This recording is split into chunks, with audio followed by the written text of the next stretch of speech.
नाज़रीन गिरामी अस्सलामु अलैकुम वरहमतुल्लाहि वबरकातुहू। सीधी बात के ताज़ा तरीन प्राइम टाइम में आप लोगों का इस्तकबाल है। नाज़रीन गिरामी, मैं अंसार अज़ीज़ नदवी इस वक्त आप लोगों के सामने कुछ अहम तरीन ख़बरें, कुछ वायरल वीडियोज़ और कुछ तनक़ीदी तज़्ज़िये लेकर के हाज़िर हुआ हूँ।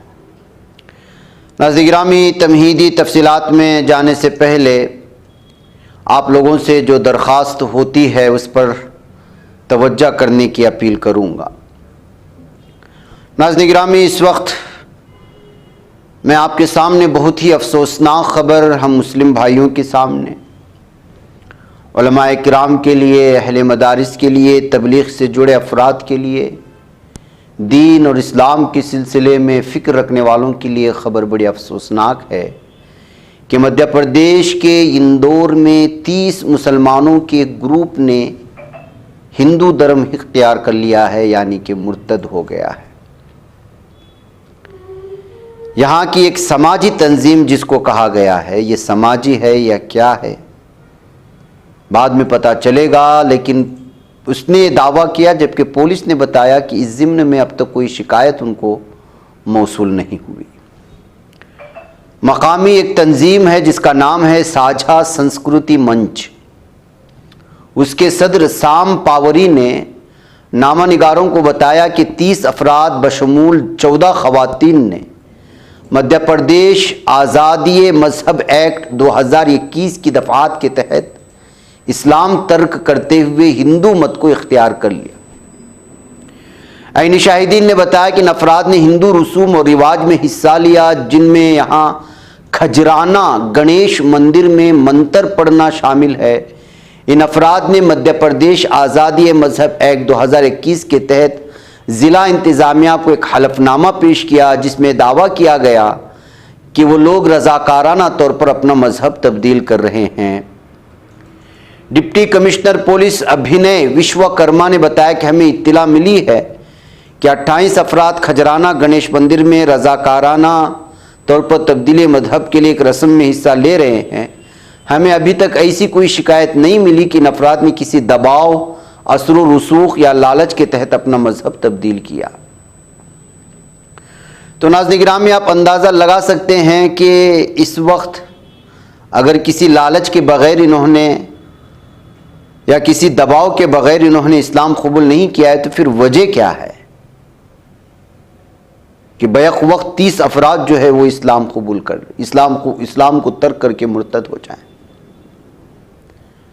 ऐसा महसूस होता है कि कोई ख़ास इस वक्त साजिश चल रही है और इसको अगर संजीदगी से नहीं लिया जाए और इस सिलसिले में अगर क्या वहाँ पर हुआ, मकामी दीगर तंजीमों की जानिब से इन लोगों से मुलाकात नहीं की गई, हकीकत में क्या हुआ, तो क्या इसके गुनहगार वो लोग नहीं होंगे जो वहाँ आसपास मदारिस चलाते हैं, आइम्मा मसाजिद की? आखिर क्या वजह है, ये मालूम करना ज़रूरी है। मैं इस पर ज़्यादा तबसरा नहीं करूँगा नाज़रीन गिरामी, इसलिए कि बड़ा हसास मामला बन जाता है। लेकिन जिस गांव से, जिस इलाके से ख़बर आ रही है, वहाँ के ज़िम्मेदारों को इस सिलसिले में जो है ख़बर लेना बहुत ज़रूरी होगा और तफसीलात को इकट्ठा करना ज़रूरी होगा। ये ख़बर जब मैं पढ़ रहा था तो एक और ख़बर आई। देखिए, अल्लाह ताला जिसको चाहे हिदायत देते हैं और जिससे चाहे हिदायत छीन लेते हैं। 130 साल की ये बुढ़िया है, अपने उम्र के आखिरी पड़ाव में इसने इस्लाम कबूल किया है। ये ताज़ा आज तस्वीर आई है। ये ख़बर वो है और ये ख़बर ये। तो नाज़रीन गिरामी, 30 मुसलमानों के हिंदू धर्म के कबूल करने को लेकर के इस खबर को बहैसियत खबर सुनकर के अगर एक संजीदा तबका चला जाता है तो मैं समझता हूँ कि हम सब गुनहगार कहलाए जाएंगे अगर इस जानिब हम लोगों ने पूरे क़वानीन का, आईन का इस्तेमाल करते हुए इस जानिब अगर तवज्जो देने की कोशिश नहीं की।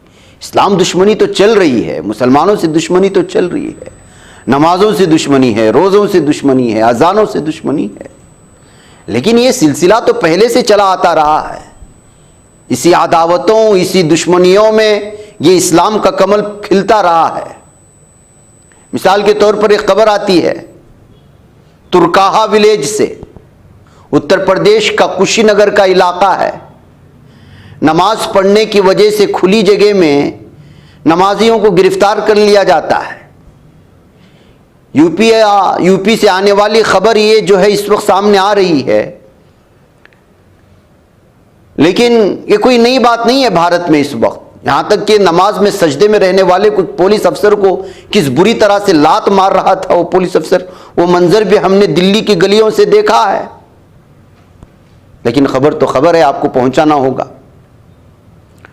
9 मुसलमानों को जो है गिरफ्तार किया गया और इसमें इस देहात के एक मुखिया कहलाए जाने वाले केदार यादव को भी गिरफ्तार कर लिया गया है।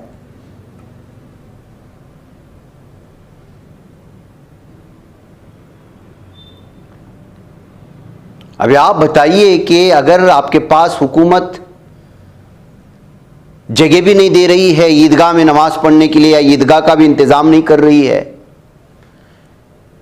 पूछा जाता है तो जो है अलग अलग तरह के बहाने बनाए जाते हैं। कहीं खाली जगह पर जो है नमाज पढ़ लेंगे तो उनको गिरफ्तार कर लिया जाता है।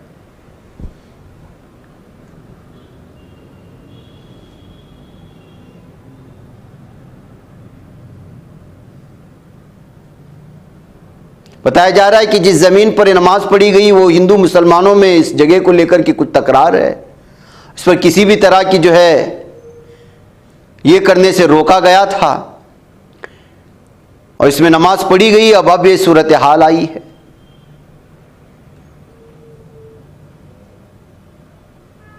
बताया जा रहा है कि खड्डा पुलिस स्टेशन के ऑफिसर्स को भी निकाल दिया गया है मुसलमानों को यहां नमाज पढ़ने की परमिशन देने की वजह से। आम आवाम जितना भी मोहब्बत से रहना चाहें, लेकिन ये नफरत फैलाने वाली हुकूमतें मोहब्बत से रहने नहीं देती हैं। क्या बिगड़ जाता 15-20 मिनट की नमाज की वजह से इन लोगों का। नफरत और असबियत और ऐसी जो है दुश्मनी इनके जहनों में और ऐसी गलाजत भरी हुई है कि जिसकी इंतहा नहीं। जाहिर सी बात है कि जिस रियासत का जो अहम तरीन आदमी है, जो अहम तरीन कुर्सी पर फाइज है, उसकी जहनीत ही पूरी तरह से इस तरह आलूदा हो जाए तो दीगर अफसरान वो चाहते हुए भी इस तरह के सही फैसले नहीं ले सकते। कहते हुए इस वीडियो के सामने आने के बाद लोग अलग अलग तरह के इस वक्त जो है तफसीलात पेश कर रहे हैं, जबकि यहाँ के मकामी लोग बार बार ईदगाह के लिए यहाँ की ज़िला इंतज़ामिया से कह रहे हैं कि वो इस तरह की जो है टेंशन्स को दूर करने के लिए उनके लिए कोई जगह मुहैया करवा दे जहाँ पे वो नमाज अदा करे। लेकिन ये भी बात नहीं मानी जा रही, वो भी बात नहीं मानी जा रही।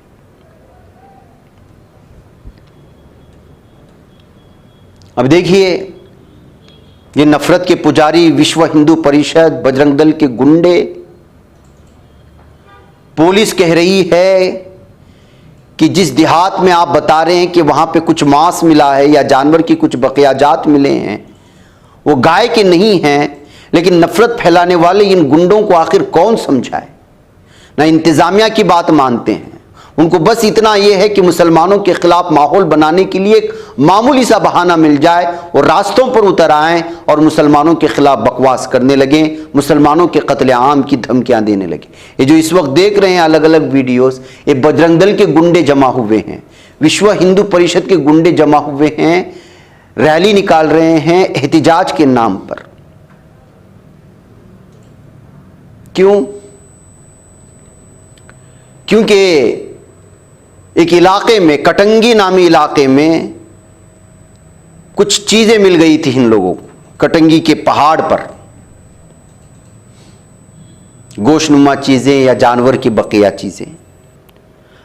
पुलिस ने छानबीन की तो पता चला कि वो 2 साल पुराने कुछ हड्डियां थीं और पुलिस ने बताया कि भाई ये गाय का एक तो है नहीं और है भी तो जो है वो बहुत 2 साल पुरानी है। लेकिन ये गुंडे कहां सुनने वाले, खून सवार है इन लोगों पर। मुसलमानों के खिलाफ एक ऐसी नफरत का माहौल इन लोगों ने बना रखा है, मामूली सी बहाना बनते ही इनके घर जलाने के लिए, एहतिजाज करने के लिए रास्ते पर निकल जाते। अब इस बयान को मैं आपको सुना भी नहीं सकता जो लीडर वहां पर दे रहा है कि खुल्लम खुल्ला धमकियां दे रहा है। जबलपुर के करीब आता है ये इलाका कटंगी। तो नाज़रीन, ये सूरत हाल है। मीडिया ना इस पर बहस करेगा, ना मुसलमानों के हुकूक के बारे में बात करेगा, सबका साथ चलने के जो दावे करते हैं उस पर गुफ्तगू करेगा, ना इन लोगों के चेहरे दिखाएगा।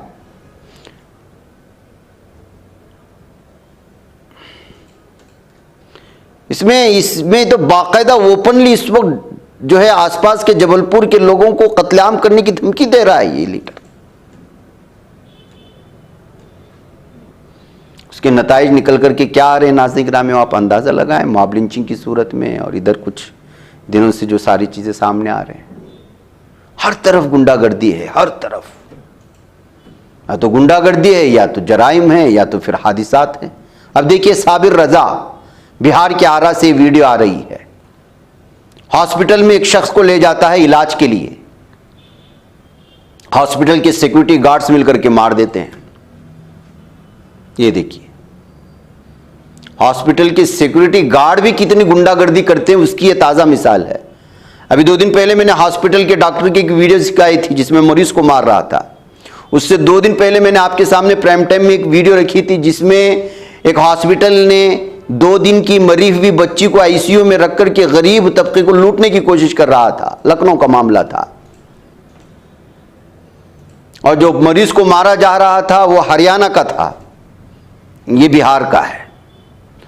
मरीज को एक पुलिस ऑफिसर इलाज के लिए ले जाता है, कुछ बात हो जाती है तो वहां की सिक्योरिटी एहलकार क्या करते हैं, पुलिस ऑफिसर को ही मारना शुरू कर देते हैं। बिहार के आरा का मामला है और आज का मामला है। हादिसात, गुंडागर्दी, हादिसात क्या है देख लीजिएगा। बिहार में अगर कोई पुल टूटे ना, और अभी तो 2-3 दिन के अंदर तो इतने टूट रहे हैं कि जिसकी इंतहा नहीं है। आखिर ये बदुनवानी की इंतहा हो गई, कोई मीडिया बोलने को तैयार नहीं। ये देखिए, पूरा का पूरा पुल टूट के नीचे गिर गया है।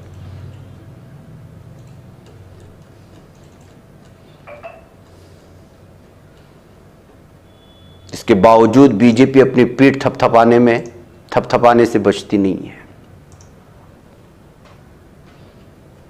दरियाए शेवक में मशकों के दौरान टैंक हादसा हो जाता है, 5 फौजी जवान हलाक हो जाते हैं।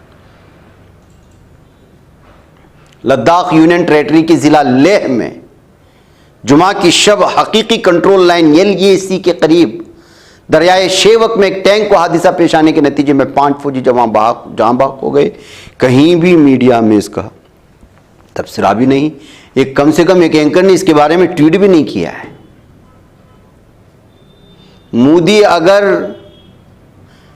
पीएम मोदी अगर नीचे उतर रहे हैं तो उन्होंने पैरों में क्या जूते पहन रखे हैं, कैसे उन्होंने कदम रखा, उसका स्टाइल भी दिखा देते हैं। अंबानी का बेटा अगर अपनी शादी का कार्ड लेकर के कहीं जा रहा है तो उस कार में जो सवार हो रहा होता है उसकी हरकतें तक बता देते हैं। यहां मुल्क के 5 जवान एक हादसे में ही सही वो जाँ बहक हो जाते हैं, जो हमारे मुल्क के वतन की हिफाजत के लिए तैनात होते हैं। अपनी ज़िंदगी उसके लिए जो है वो लोग पूरी तरह से दिए हुए होते हैं।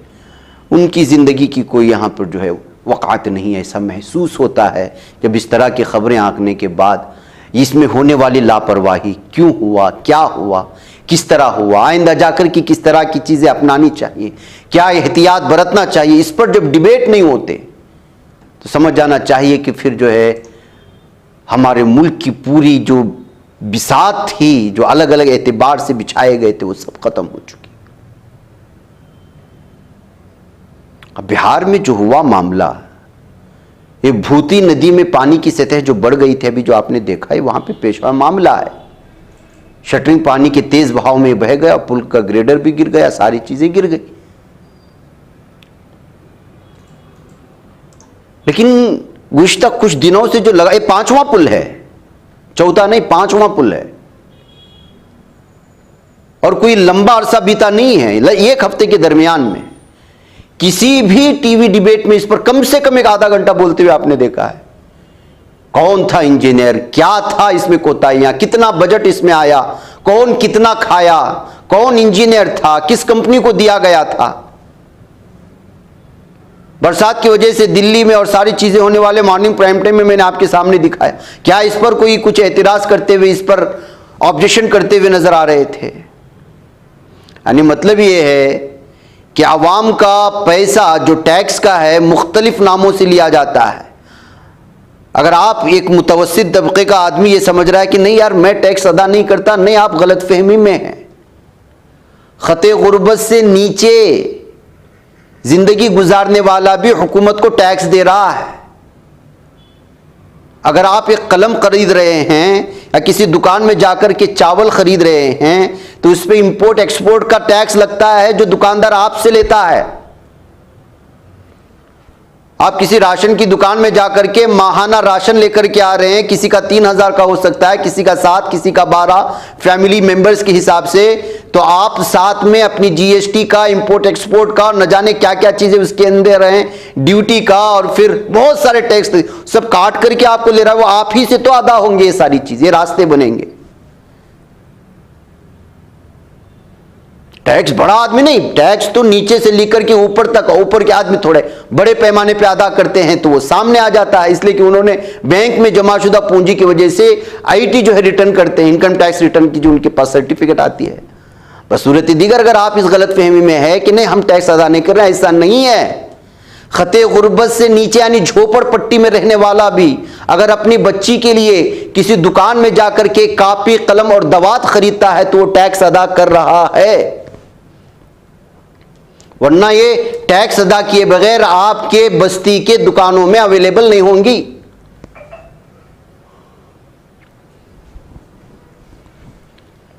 तो सवाल हर एक को करना चाहिए ना, जब इस तरह की इन्हीं टैक्स के पैसों की वजह से तो ये सारी चीजें बनती हैं, आपके रास्ते दुरुस्त होते हैं, आपके पंचायत को कुछ बजट आ जाता है, आपके बल्दिया को कुछ बजट आ जाता है, आपकी म्यूनिसिपल को बजट आ जाता है तरक्कियात के नाम से। तो फिर हुकूमत के पास पैसा कहां से आता है? यहीं से तो आता है। आवाम देती है, फिर वो आवाम को लौटाते हैं। लौटाने में ये बदउनवानियां होती हैं। जिन लोगों को दिया जाता है टेंडर, उसमें सब शामिल होते हैं।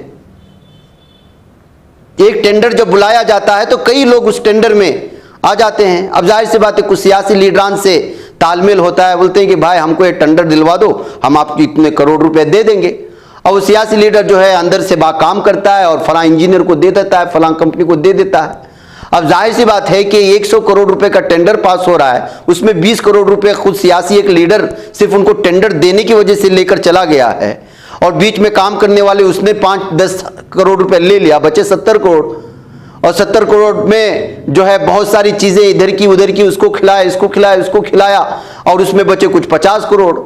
बजट पेश किया गया है पूरे पुल का 100 करोड़, और यहां खाते खाते बच गए 50। अब कंपनी को भी बचाना है, एम्प्लॉय को भी देना है, तो क्या उसमें सीमेंट डालेगा क्या? सिर्फ जो है रेत डाल करके चला जाएगा। यही कुछ होता है हर जगह पर, वो चाहे आपकी गली बस्ती में होने वाले खस्ता हालत के रास्ते हो या बड़े पैमाने पर बनने वाले बड़े बड़े पुल या बड़े बड़े प्रोजेक्ट हो। इनकी हकीकत यही है, लेकिन कोई बोलता नहीं है। ना बोलने की सूरत में सारी कुछ चीजें सामने आती हैं। सियासी लीडरान तो बोलेंगे नहीं, किसी ना किसी तरह से उनका कनेक्शन वहां पे होता है। तो जाहिर सी बात है जिम्मेदारी किसकी है? मीडिया उस पर सवाल उठाए। जब मीडिया ही बिखा हुआ हो तो फिर कौन सवाल उठाएगा? हमारे तो मुल्क के हालात ऐसे हैं कि बड़े बड़े, अभी मुंबई की हालत आपने देखी होगी, कितने बड़ा जो है वो बिलबोर्ड था जो नीचे गिर गया, कई लोगों की जानें चली गई, कोई अहमियत ही नहीं रही है।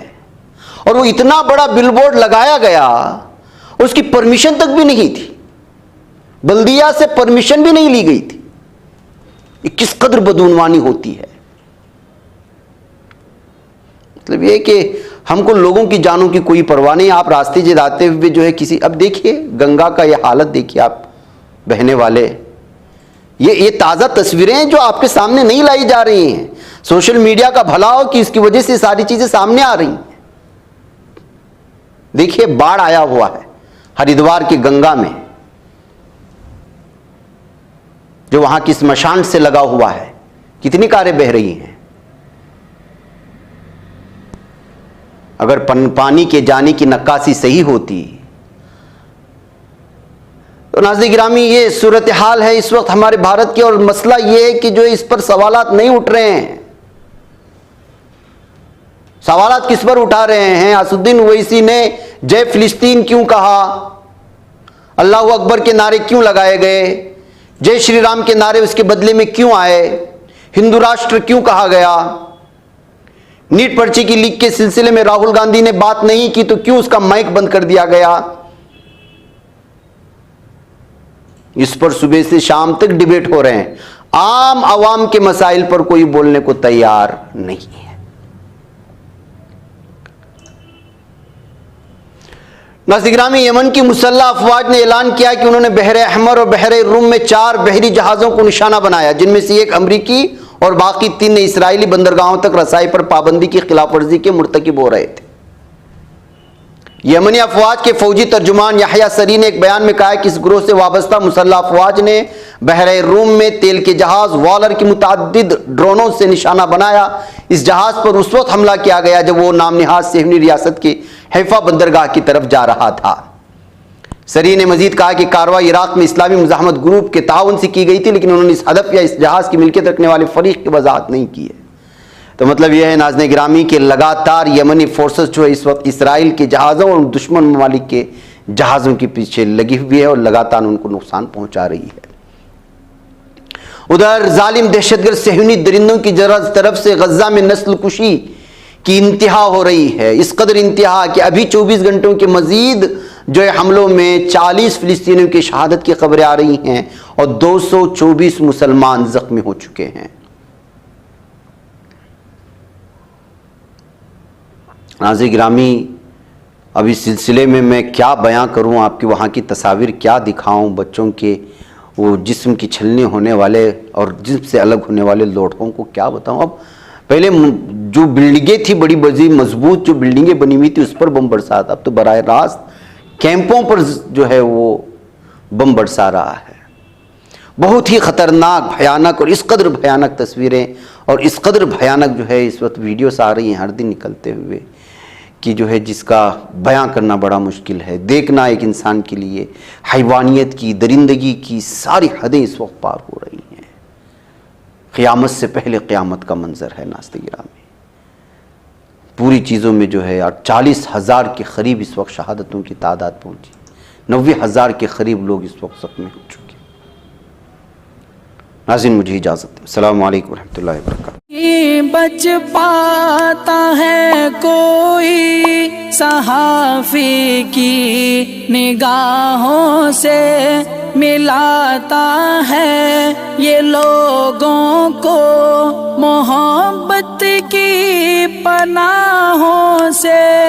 करम और दर्द मंदी का है एक संसार, सीधी बात अज़ीमत जुर्अतो हिम्मत का है इज़हार, सीधी बात अज़ीमत जुर्अतो हिम्मत का है इज़हार, सीधी बात। ये चैनल हक निगर बनकर कुचल देता है फितनों को।